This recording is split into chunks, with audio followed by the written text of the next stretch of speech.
En primer término, Juan Antonio Carmona, de Paraguay, actualmente es director y comentarista de Mundo Cooperativo Canal 2, así como conductor del programa de televisión Informe Total.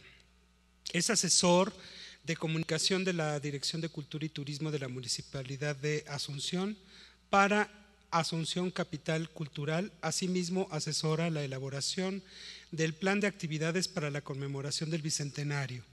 Es coordinador del programa Charlas Debates sobre el Bicentenario, conjuntamente con el Ministerio de Educación, la Dirección de Cultura de la Municipalidad de Asunción y la Organización de Estados Iberoamericanos para la Educación, la Ciencia y la Cultura. Los cargos culturales que desempeña son presidente de la Fundación Augusto Roa Bastos, vicepresidente y director de Cultura de la Casa de Andalucía de Paraguay, periodista y columnista en los diarios La Opinión y Clarín de Buenos Aires y en los diarios ABC, Hoy y Última Hora. Es fundador del Centro de Investigaciones Lingüísticas y del Foro para la Libertad de Expresión en el Paraguay. Entre sus últimas publicaciones se encuentran Prólogos y Estudio Crítico de Yo, el Supremo, de Agustín Roa Bastos, Prólogos y Estudios Críticos de obras de José Antonio Gómez Perazo, Memorias de la Guerra del Paraguay, textos de Augusto Roa Bastos. Adelante, Juan Antonio. Hola, buenas. No voy a aceptar la invitación de Álvaro Enríguez, no voy a hablar de las novelas de la Guerra del Chaco, a pesar de que creo que la principal obra fundadora de la literatura paraguaya es Hijo de Hombre, que es una novela, gran parte de la cual transcurre en la Guerra del Chaco y que es considerada como una obra maestra de la literatura latinoamericana y en habla castellano. Voy a hablar, sí, de Roa Bastos y antes que nada también reforzar algo de lo que se dijo sobre el tema que me parece muy importante, que lo había puesto ya en el tapete un escritor mexicano, Carlos Fuentes, hace unas décadas atrás, de por qué falta la novelística durante tanto tiempo. Y ese dato importante que yo creo que nos dio Enrique Serna cuando habló acá, que nos dijo que el dato de que se prohibía la importación de novelas, entonces el continente fue un poco un continente desnovelado desde el comienzo. No solamente desnovelado de novelas, sino desnovelistizado. También la censura llegó al colmo de los colmos.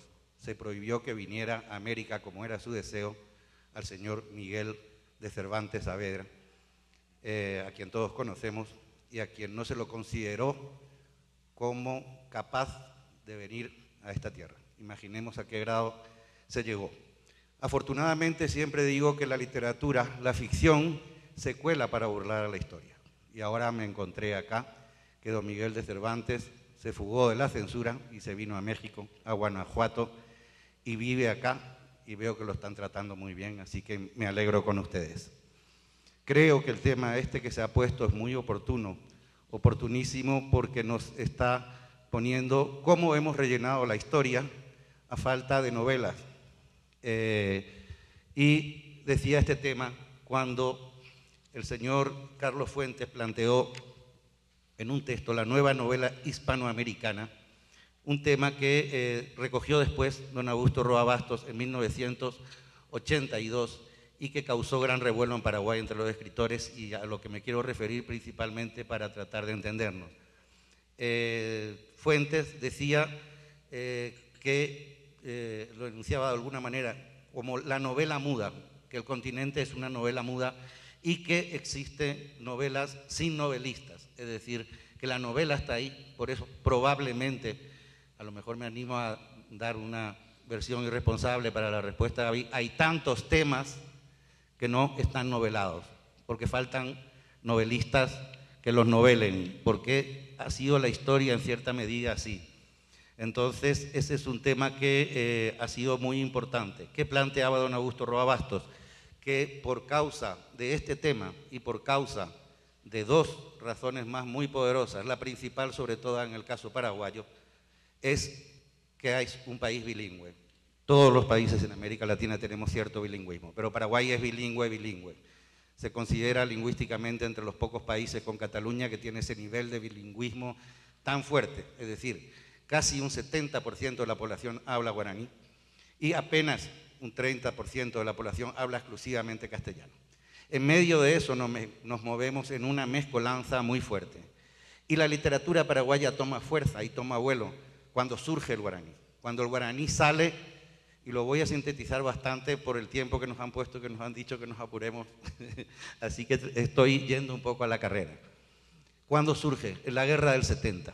En la guerra del 70, en la guerra grande, en la guerra del 70, que en realidad termina en el 70, la guerra de la Triple Alianza, o de la Triple Infamia, como la llamó don Augusto Roa Bastos, surgen las obras y surge el primer novelista, pero solamente que su novela no existe, se queda muda, como diría Fuentes, pasa desapercibida. ¿Por qué? Porque la obra que de él se rescata es la obra que recupera al guaraní, la obra que está.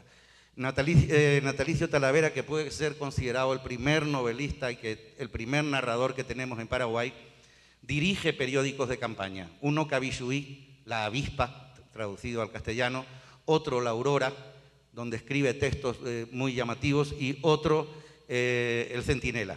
Son periódicos que se publican y se editan en el frente, y en un frente muy duro, porque el ejército paraguayo va corriendo de un lado para otro a medida que se le van viniendo tropas muy numerosas y muy superiores en armamento y en cantidad.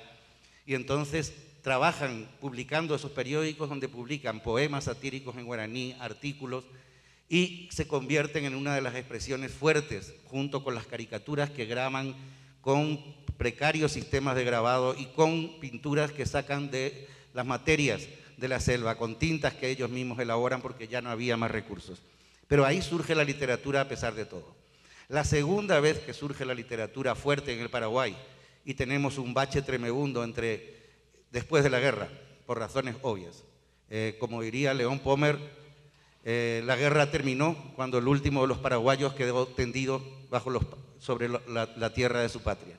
No había otra opción, se destruyó el país, se reconstruyó poco a poco y se empieza a recuperar justamente cuando empieza otra guerra, la guerra con Bolivia de la que hacía alusión nuestro amigo, y de la que Paraguay produce las siguientes novelas que podríamos considerar novelas, 2 o 3 novelas y un libro de cuentos muy famoso que relata la patrulla de 6 hombres, pero comparado con lo que produce Bolivia sobre la guerra del Chaco es casi nada, hasta que Augusto Roa Bastos en el 60 edita Hijo de Hombre, que es la novela que yo creo con la que empieza la literatura paraguaya a tomar mayor vuelo. Para él hay un escritor anterior y para todos los paraguayos que se llama Gabriel Casaxia, que como estamos hablando acá de lo que ayer Carmen decía, el difícil tránsito del libro iberoamericano, es cierto, nuestros libros no transitan, parece que están prohibidos como en la época de las colonias de uno a otro país. Entonces ese escritor Gabriel Casaxia publica en 1940, en 1930 y tanto, en 1940 su primer libro de cuentos, El Guajú, nombre en guaraní, El Grito, pero que en realidad está escrito en castellano, aunque tiene mucha terminología aclarada y subtitulada, o sea, con un pie de página sobre el problema del idioma, la traducción del idioma. Y después publica La Llaga dentro del Paraguay y La Babosa, que es también la que muchos consideramos como novela fundacional y que hay que tener en cuenta que es una novela muy cruda sobre la realidad del Paraguay. Don Gabriel Casaxia explicó muy bien el tema de la literatura cuando volvió al Paraguay después de muchos años. Él escribió casi toda su obra posterior en el exilio en Buenos Aires, aunque nunca fue exiliado, no fue perseguido político, no tuvo problemas, como fue el caso de Roa Bastos. Él se fue por su cuenta y cuando le pregunté en una reunión, en una conferencia que dio, jovial como era él, nos servía para las cuestiones muy formales, y le pregunté por qué se había ido del Paraguay a escribir. Me dijo, escribí mi primera novela, mis primeros cuentos, y fui y se los llevé a nombres que a lo mejor a ustedes no le dicen nada, Efraín Cardoso, Domínguez, etcétera, que eran los grandes intelectuales del Paraguay. Y me dijeron, Gabrielito, qué bien que escribís, ¿por qué no te dedicas a escribir historia y te dejas de escribir boludeces? Eso lo convenció a él de que no iba a escribir en el Paraguay, no iba a poder escribir en el Paraguay. Entonces decidió que se iba a ir para poder escribir. Y efectivamente, escribió grandes novelas desde afuera. Esos son los momentos grandes que yo creo de la literatura cuando surge la cuestión guaraní y después los primeros escritores.